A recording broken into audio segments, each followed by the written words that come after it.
in every athlete on and off the field. Today is episode 110, 110.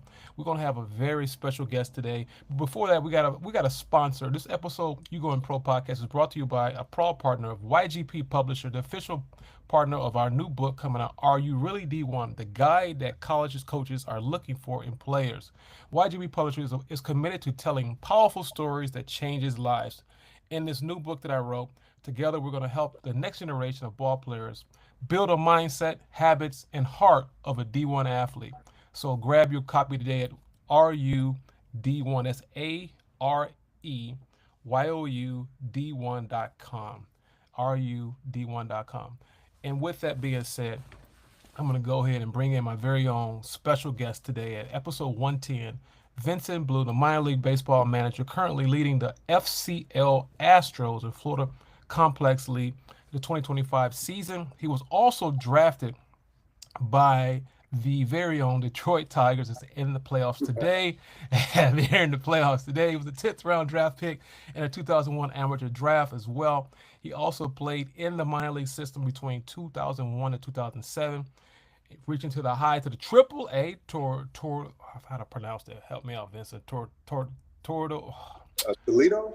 Toledo, man, I can't. I'm sorry. I got tongue. Forgive me, guys. Forgive me, everybody listening. I appreciate it. I mean, I just tongue twisted down up in 2007. I really apologize. I got tongue twisted. He spent over 7 years in minor league system.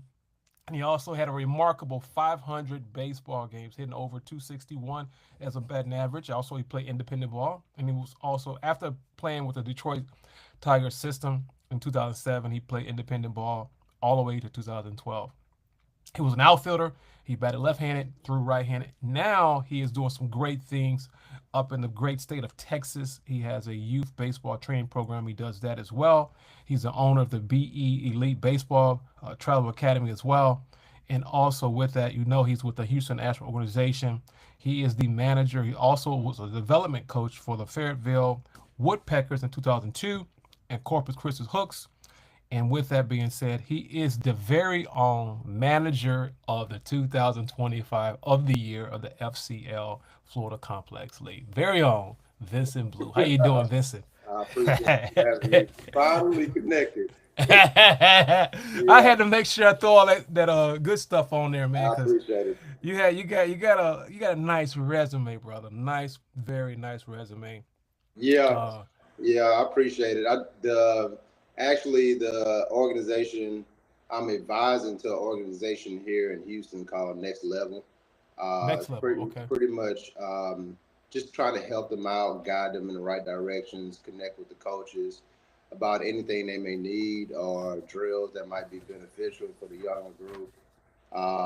But I enjoy it. I enjoy the youth side. It keeps me balanced as much as possible. Yeah. Being on the professional side. But I was actually just out there last night, Yeah. and and it's just cool to be around kids and Yeah. they're lighthearted. Some of them not. Some of them want to be in the big leagues tomorrow, and it's just like, hey man, just calm down.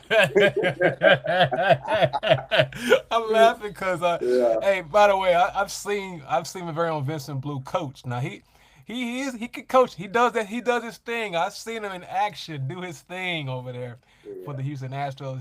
He knows his stuff. So check him out. But coach, I want to go ahead right into the first question.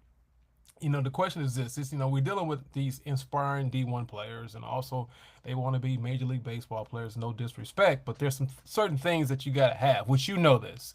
My question is, what is the killer tool? The one thing that if you want to be a D1 player, is that they have to be able to notice from a coach that's recruiting them. What would you say? It's so many things that just wraps up into a good ball player: character, work ethic, situational. Yeah, Um, not going, situation. yeah, situational stuff in game. Um, you know, contact percentage, barrel percentage, those type of things. And the defensive side plays in well is also. Right. I think this. it's just not. I feel like it's more than one thing. It's always more than one thing, Okay. and Okay. I think that players need to understand that it's more than just D1. Ooh. We have guys that's been drafted from D2 colleges and JUCOs and things like that. I just think that a lot of players they end up just narrowing one thing. If you want to go D1, fine.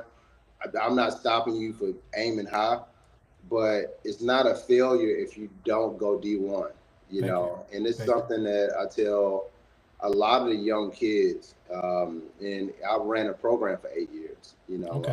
and it's something that I told them, and it's like, man, if you go to JUCO, fine. Everybody's path is different, Right. and it's like sometimes I'm like, do you want to go to D1 and sit, or do you want to go to D2 and actually play? And it's all That's about truth. what can you do currently on the field and things like that. But I think with the younger side, they have to understand it's just more than one way, Hmm. um, and I think that's important for I like what you said because the first thing you said was character. them. I mean, you said character. That was the first word that came out of your mouth was character. And the reason I said that because I have that in my book. That's the first chapter of my book. And I Okay. talk about character because everybody's talking about launch angle, the analyticals, and that is no disrespect. I like it. But if your character's jacked up, you can't coach them. Am I Oh, right, Vince? you can't coach them. I'll tell you this: if Go ahead. if you're barreling up the ball and you're a top tier ball player and your character's messed up, some guys will deal with that because you're a good ball player. I just think that, and that's just the honesty of it. I'm gonna shoot it to you straight. They'll find a place for you to play, but it's just like in the longevity of the game and being around the team and things like that. It's like how you move and how you go about your business also plays part in everything. Right, You know, right, um, we I have some first round guys that come in and they have every tool possible, and then they show this other side of them that's like, man, this is a good dude. This is a good team dude. It just makes everything better. It just better. checks a lot more boxes, Right, right. and it's good to see. And as far as having being a teammate, it's also a pleasure to have a guy around that checks those boxes of, man, this guy can really play, and also he's a good teammate. You know, Yeah, I um, like that. I think that's who you are on the field and off the field is definitely important. You know, um, Right. and I think that just I kind of go a little bit more in depth with my players. I'm like, hey, dude, like, make sure you're moving right. Right. That's important as a professional, Right. as a person. Right, right, and I'm glad you said that because it also depends on the organization. Because Right, some people, some organizations can deal with certain things, some won't deal with it, and right. you won't know until you get there. That's the question. Yeah, You just yeah. won't know. No, you won't know. I think I played with guys that just wasn't good. That they wasn't good people and they wasn't good teammates, but they can hit Yeah. and they can play. It's like, and it's like everything in everyday life, right? Right, Like right, guys they get 9 to 5 jobs, and a guy's a really good that's right. worker, but he's not that good of a person. But you have to deal with him because With them, right, that's your teammate, right, right, and right, we have to right. understand that. Yeah, hey, I like that. That's good. Well, I got another question since we're dealing with the youth as of right now in the podcast. You know, when you're attacking your growth zone, let's just talk about the growth zone. When I'm talking about players' growth zone, for example, strength, mobility, punctuality, coachability. Are you just when you're playing a game? How important is it to have those several things in your growth zone be to par by the time you want to get to the next level? For example, strength, mobility, coachability, because a lot of times guys are just some guys don't perform in games. They just don't perform in games. They're just team. They are practice players. So, how do you attack those to get better? Would you say those certain areas? Um, it's just I think that and I've seen this before. The practice player is like looks good in BP, looks Right. good taking ground balls, but they're not the test taker. right? It's the same kind of deal. It's like I study, then I get the test, I get jammed up, and I'm like, I forgot everything, or I'm pressing too much and things like that. I think that's such a mental thing, as far as like the output they have in the games, and it's really like a mental side of like if you look good and you do things right in practice, and everything's looking right in practice, and you're not able to perform in the game. I feel like there's a mental block somewhere between the transition.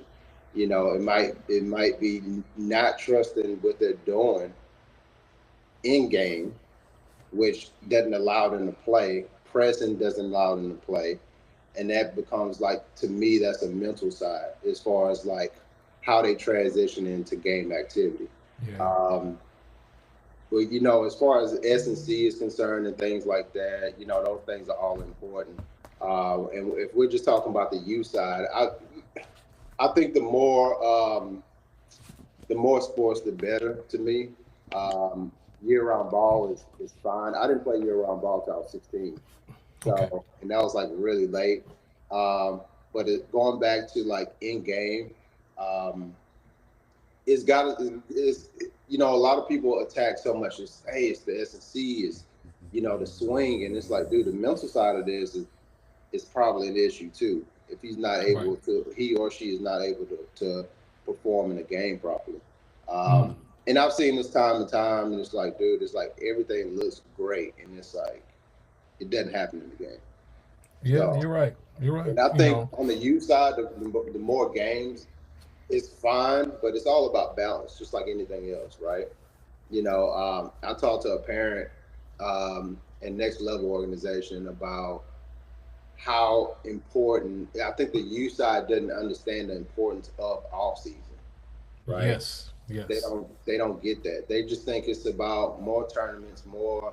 And I'm like, you got to build up for in season, right? Rest and recovery is important. Correct. The mental side is important.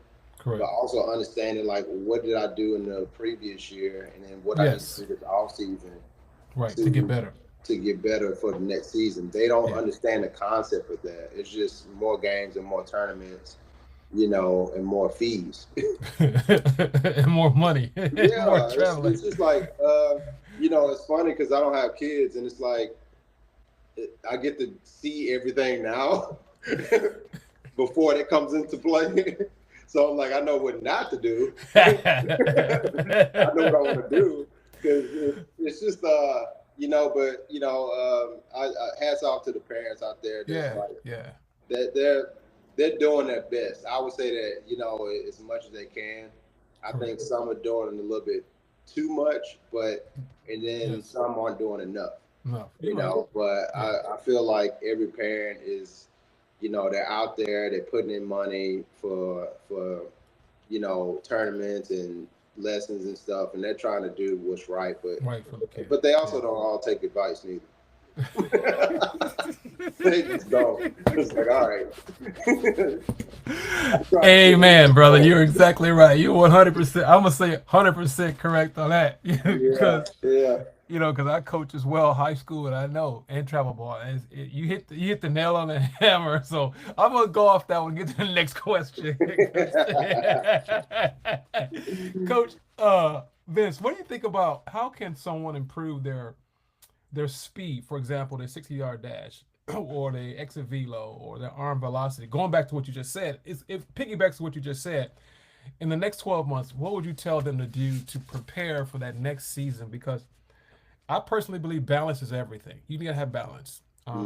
But coming from you, your expertise and your resume, I want to see what you would think a 12-month plan would be if you had to give them something like 60-yard dash or something easy, something they can do outside. It's no excuse. Go ahead.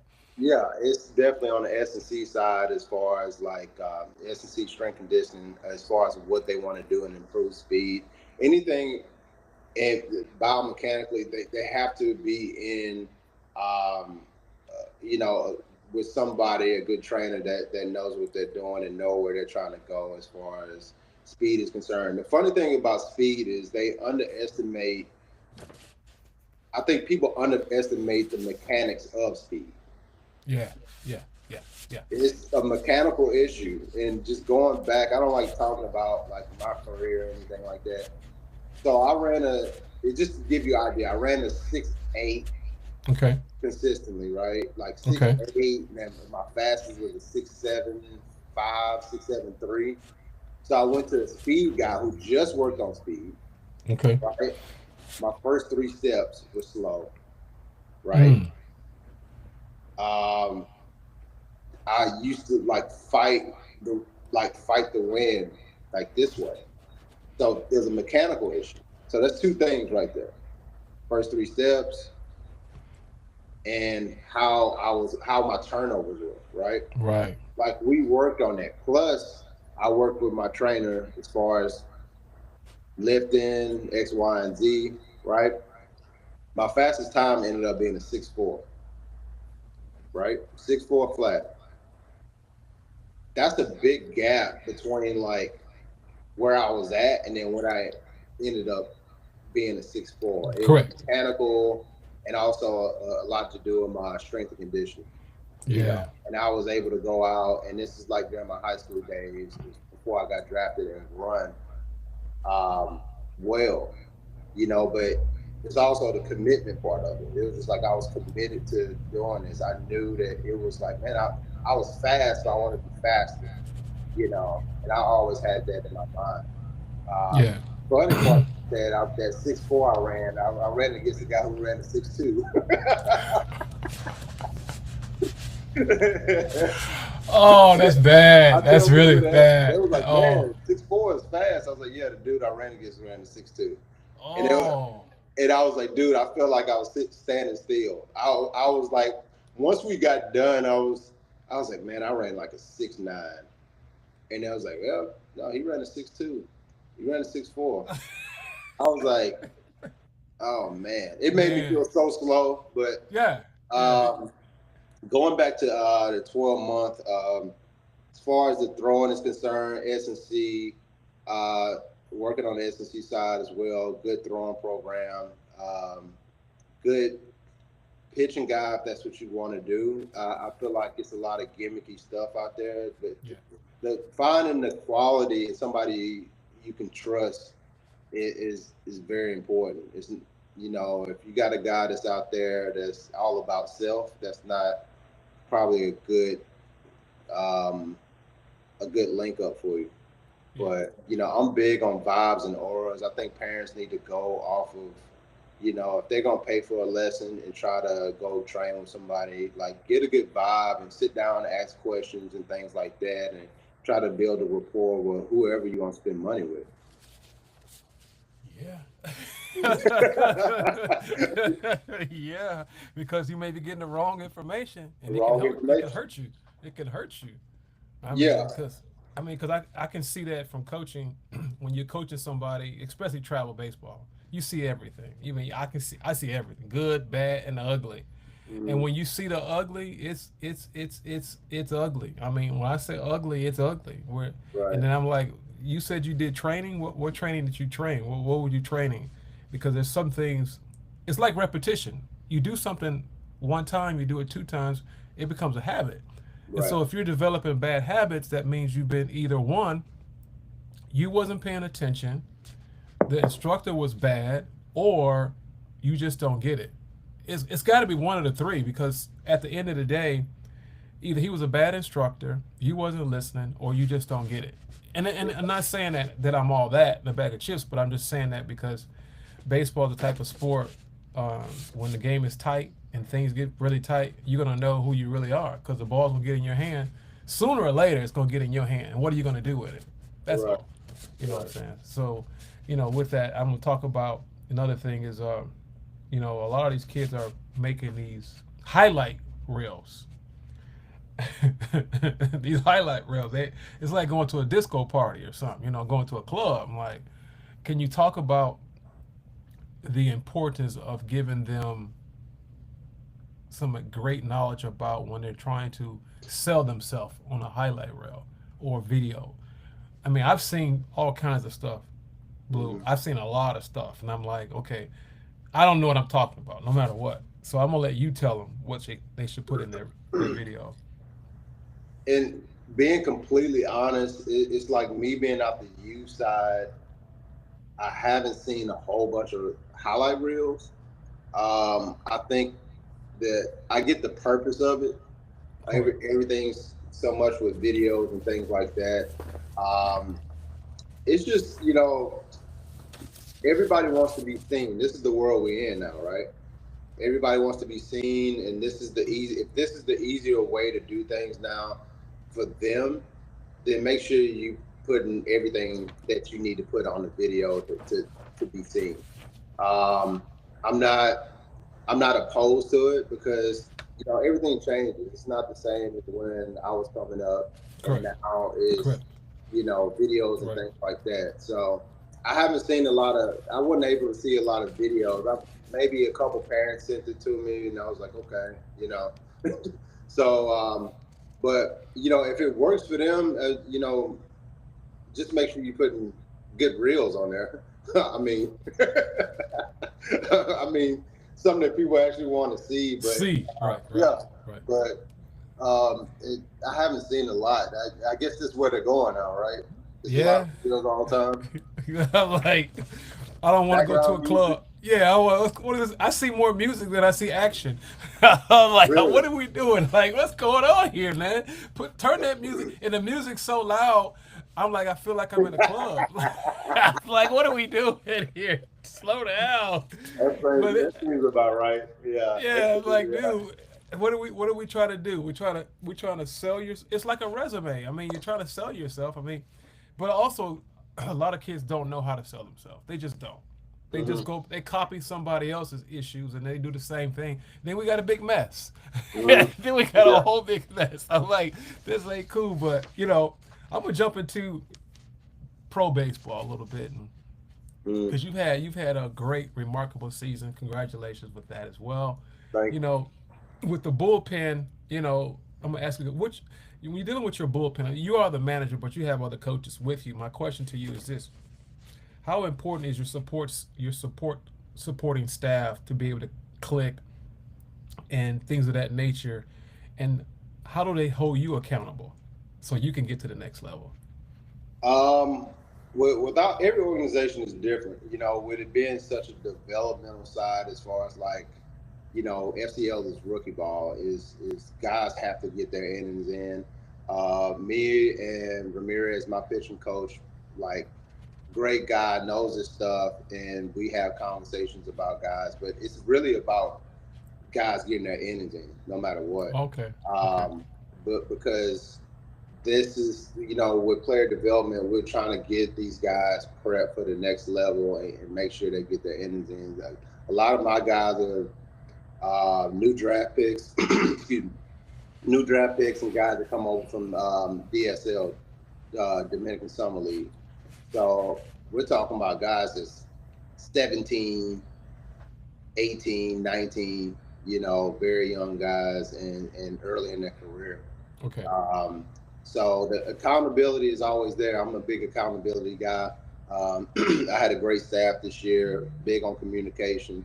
Um, but as far as the pitching side, it's just like these guys need to get their innings in. Okay, that sounds good, man. So, how do you track their progress? Which I know you guys got a system, but for the people that don't know, they just don't know, that listen to the show today, how do you track the progress, the matrix, videos, and coaches' feedback, and how do you make those adjustments?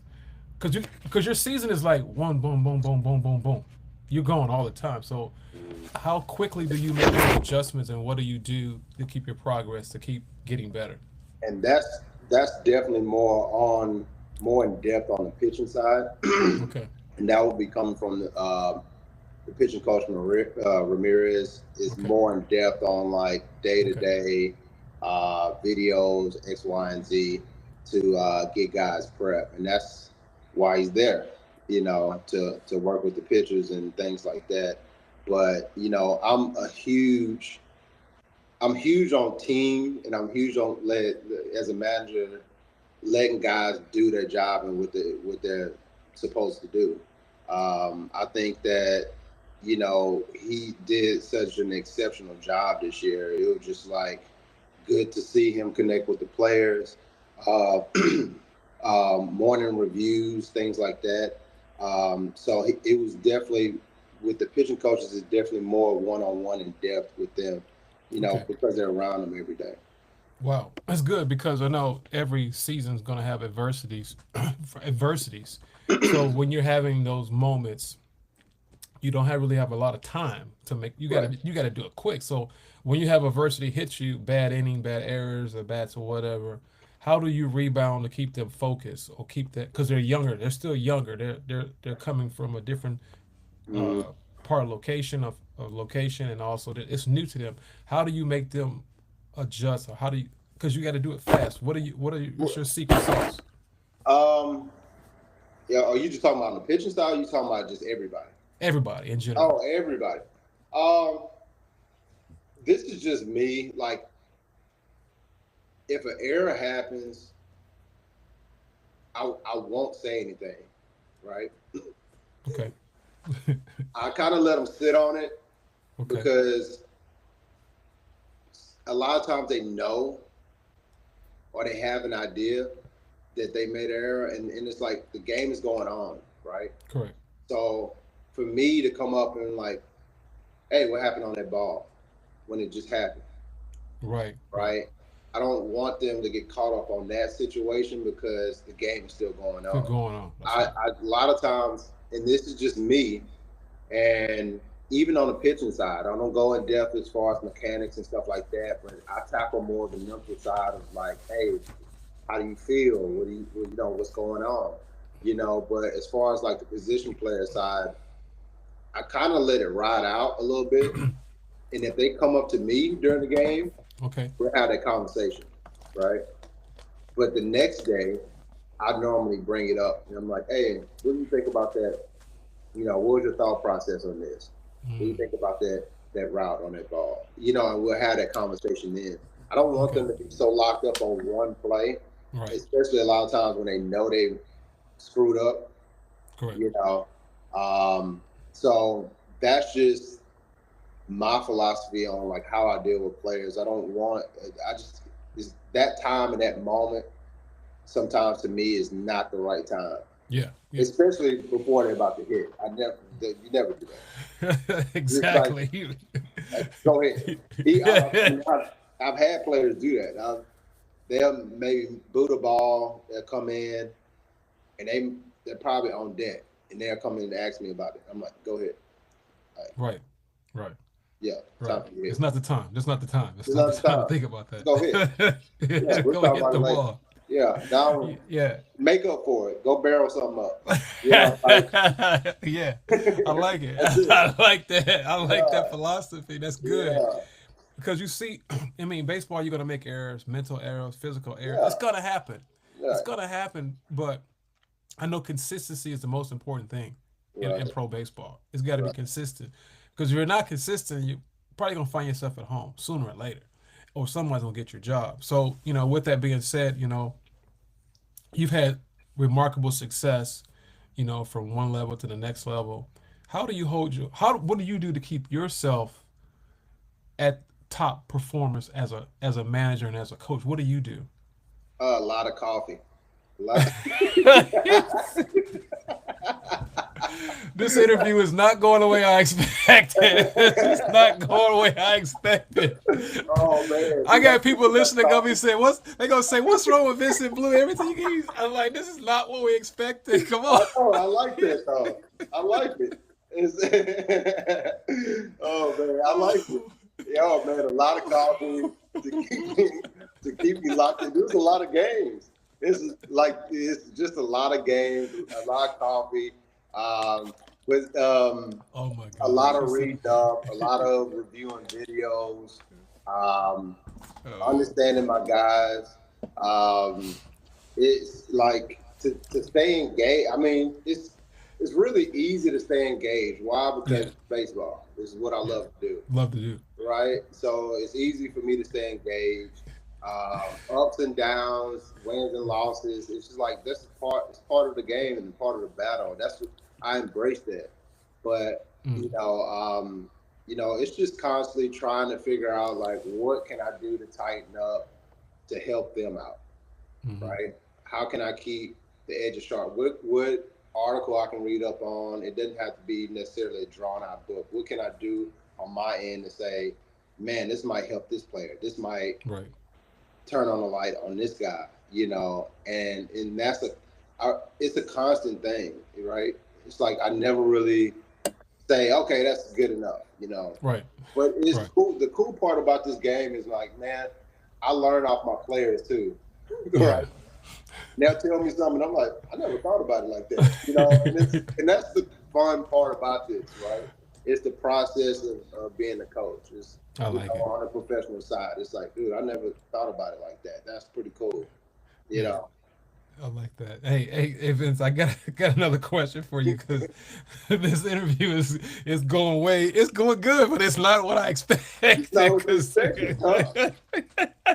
it's so funny. People say that. It's like I had a player say that to me. It's like, yeah, he was asking me some personal questions, like not in depth personal, and then I was answering them, and he was like, "Man, Blue, I can't figure you out." And I was like, "That's good. I like that."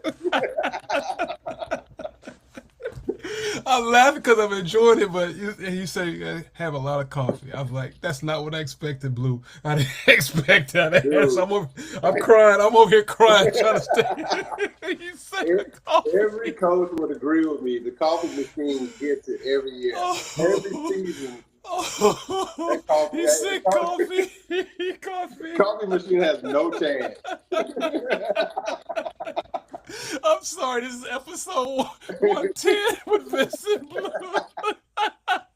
Oh man, I'm sorry. Oh man, these people probably gonna be texting me and sending comments. Why are you laughing so much? I said I never laughed this much. I told you I'm gonna shoot it to you straight. Coffee machine in pro ball is unreal. Oh my gosh. It's serious. Blue, you funny, man. I gotta go to the next question. Blue, I got this question. I know you're at the next level pro ball, so a lot of guys think motivation keeps them, but I don't believe it. Motivation only starts you. I believe discipline keeps you. So can you break that down, how important motivation is and discipline if you're going to go to any level, any next level? Because motivation is only going to last for so long. I mean, just be real. And then you got to have some discipline and some desire and some passion. So can you talk about that at the next level? Because you got these 17, 18-year-old guys coming from different countries, away from their moms. Have you ever seen anything like that? Their desire just kind of fades away because they're dealing with so much adversity. So on a professional level, then you have money thrown into it, right? So say you got a 17-year-old kid that just got 900,000. Okay. Right. I've seen this too as a player, now as a coach. Does he still have the same motivation now that he did beforehand, before the money hit his account, right?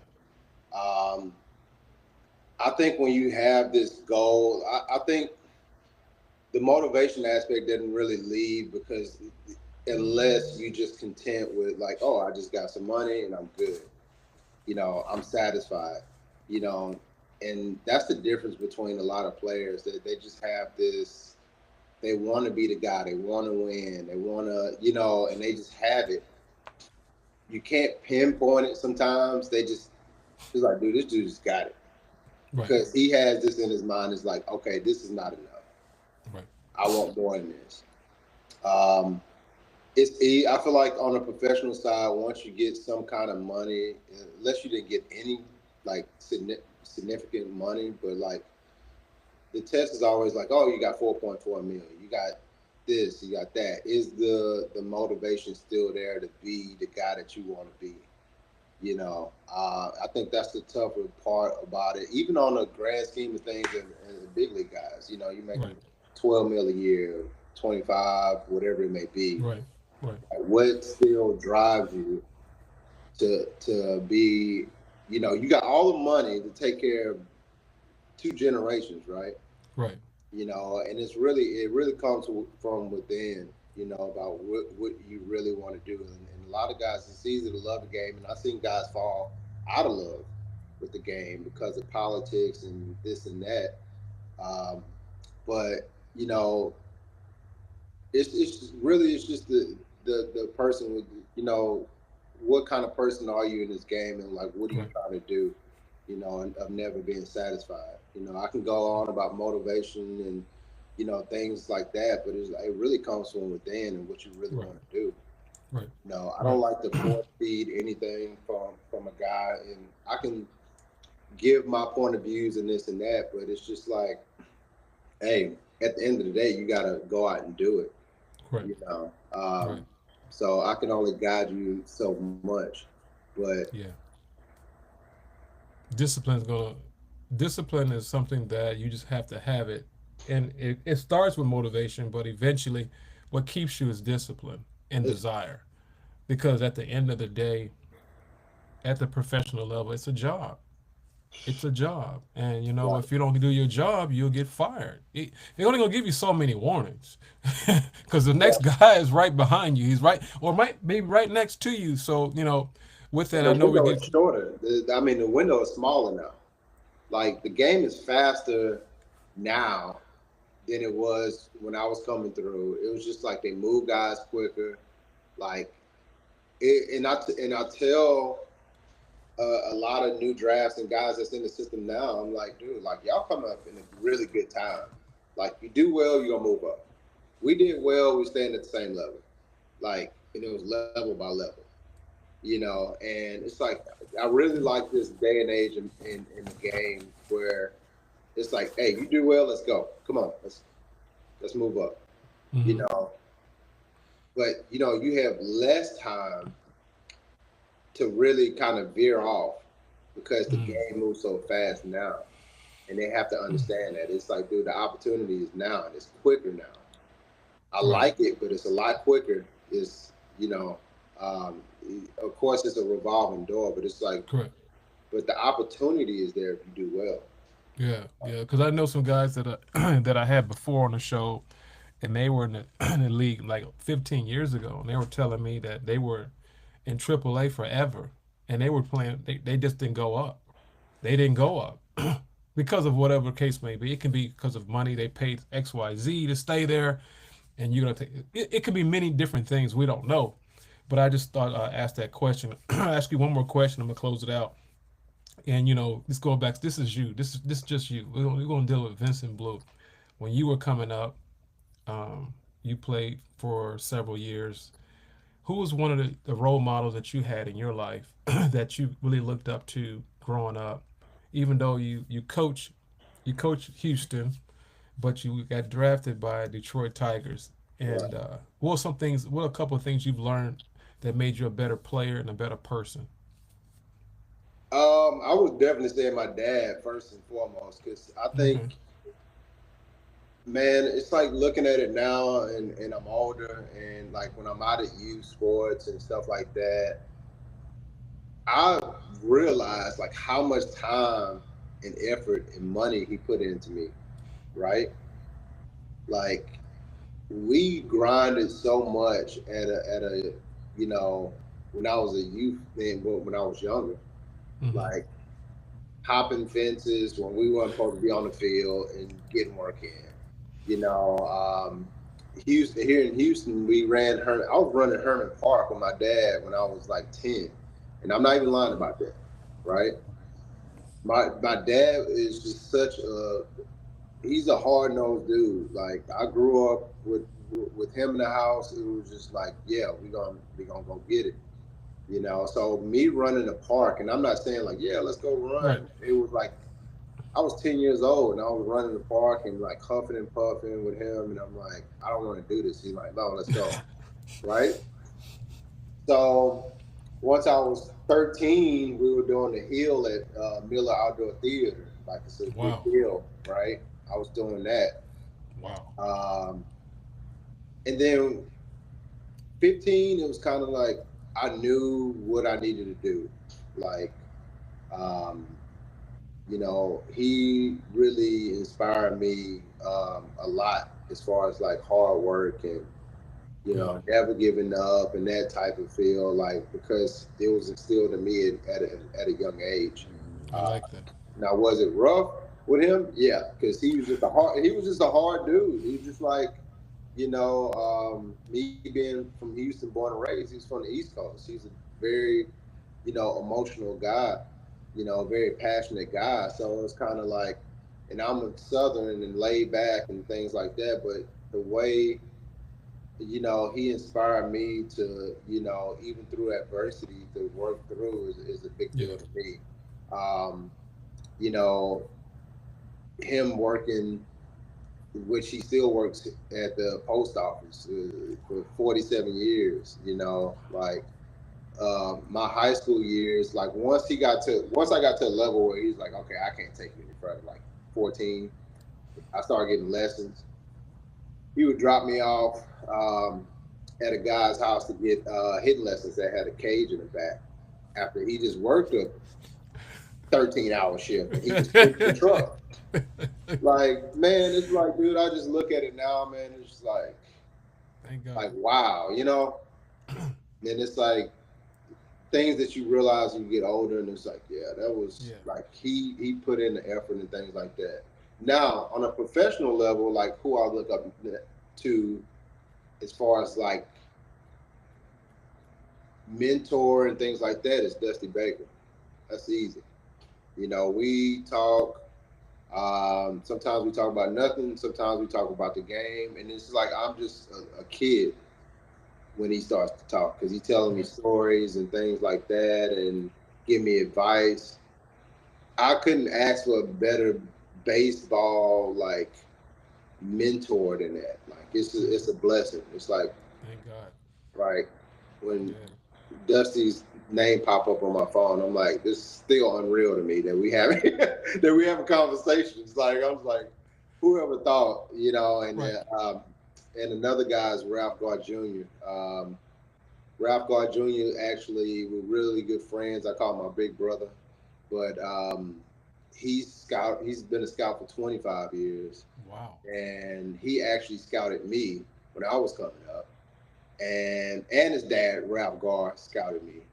But we're still tight and we still hang out and everything. So it's like Wow. I would say those three men in my life are like, yeah. I like it. That's good, man. I appreciate that. One quick closing remark, and I know I didn't ask you this question, but I gotta ask this before you leave. Who will be your Mount Everest 4 or 5 guys of all time in baseball? They can be present, died, whatever. You're 4 or 5. You can have 5. Mount Everest. Jackie, Jackie Robinson. Buck O'Neill. Oh, Buck O'Neill. Um, yeah, that's the tough. Jackie, Buck O'Neill. You gotta put Satch up there. Satch, you gotta put Satch. Satchel Paige. And That's then 3. I That's gotta go. 3. I gotta go. Josh Gibson on the last one. Josh Gibson. Yeah, Wow. yeah. Yeah, Wow. yeah. Uh, yeah. Those are some dudes. Josh Uh, Gibson. I like yeah. it. It's like all my tattoos are it's all the guys I name. It's all baseball tats. I'm what you call a baseball lifer.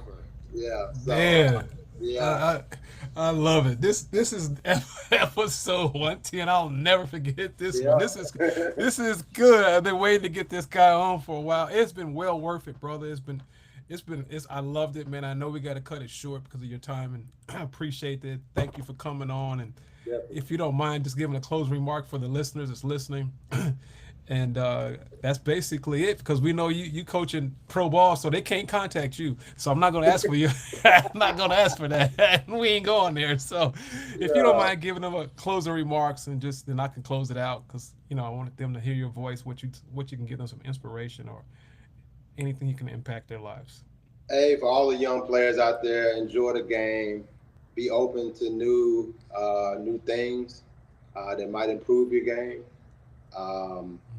And to me, it's really like enjoying those moments of being a young ball player. Okay. But at the end of the day, and I tell guys this all the time, it's baseball. Very own Vincent Blue.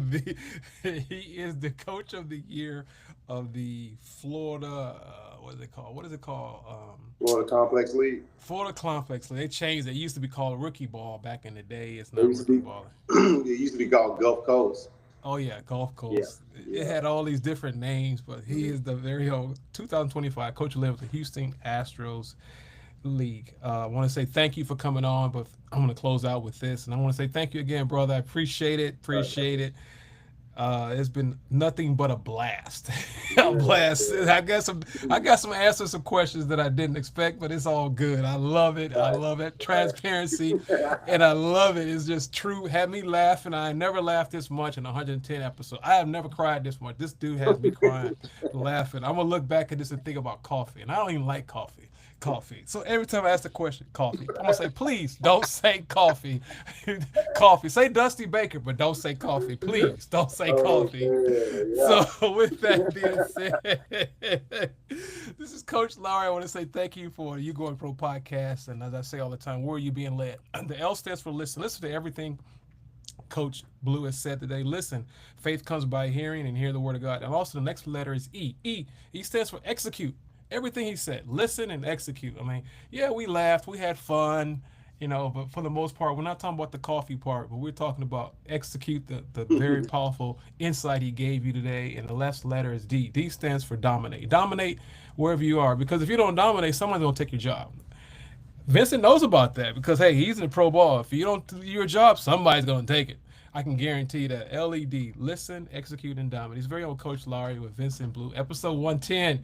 I'm shining out. Hey, bro, thank you very much. Have a great day, man.